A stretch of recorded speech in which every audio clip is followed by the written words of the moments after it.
আসসালামু আলাইকুম। কেমন আছেন সবাই? আশা করছি আল্লাহর অশেষ রহমতে সবাই ভালো আছেন। আলহামদুলিল্লাহ আমিও ভালো আছি।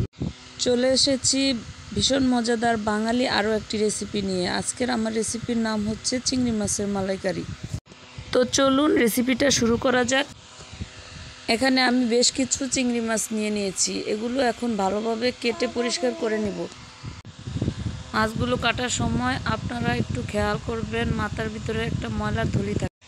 এখন আমি সবগুলো চিংড়ি মাছ কেটে পরিষ্কার করে নিচ্ছি। এ পর্যায়ে আমার চিংড়ি মাছগুলো কাটা হয়ে গেছে। এখন আমি এগুলো পরিষ্কার পানি দিয়ে ধুয়ে নেব।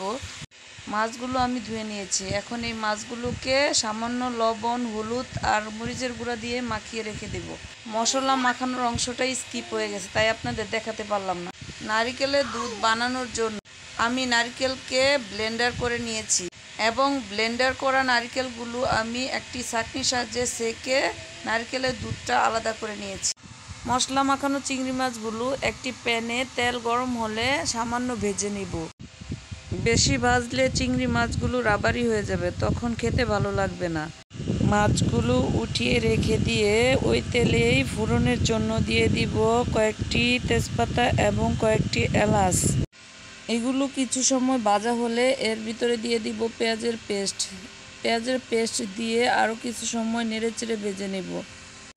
পেঁয়াজ ব্লেন্ডার করার সময় আমি একটা রসুন আর সামান্য আদাও একই সাথে ব্লেন্ডার করে নিয়েছি, আর তাই এগুলোর কাঁচা গন্ধ না যাওয়া পর্যন্ত এগুলোকে আমি ভেজে নিচ্ছি।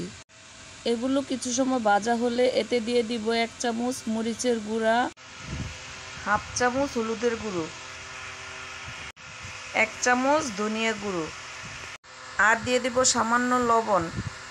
মশলাগুলো যেন পুড়ে না যায় এর জন্য দিয়ে দিব সামান্য একটু পানি। এখন এগুলোকে ভালোভাবে নেড়েচেড়ে কষিয়ে নিব। মশলাগুলো কষানো হলে এতে দিয়ে দিব নারকেলের দুধ দিয়ে একটু নেড়েচেড়ে এগুলোকে ঢেকে কিছুক্ষণ রান্না করে নিব। মাছের তুলনায় নারকেলের দুধটা আমার একটু বেশি হয়ে গেছিলো, তাই এগুলো আমি ঢাকনা দিয়ে ঢেকে কিছু সময় জাল দিয়ে কমিয়ে নিয়েছি। এখন এর ভিতরে দিয়ে দিব চিংড়ি মাছগুলো। এই পর্যায়ে চিংড়ি মাছগুলোকে একটু নেড়ে দিয়ে ঢাকনা দিয়ে ঢেকে বেশ কিছু সময় জাল করে নিলেই তৈরি হয়ে যাবে অসম্ভব মজাদার চিংড়ি মাছের মালাইকারি। তো তৈরি হয়ে গেল ভীষণ মজাদার চিংড়ি মাছের মালাইকারি। আশা করছি আমার ভিডিওটা আপনাদের কাছে ভালো লাগছে। ভালো লাগলে লাইক, কমেন্ট, শেয়ার করবেন এবং নতুন নতুন রেসিপি পেতে চ্যানেলটিকে সাবস্ক্রাইব করবেন এবং পেজটিকে ফলো করবেন।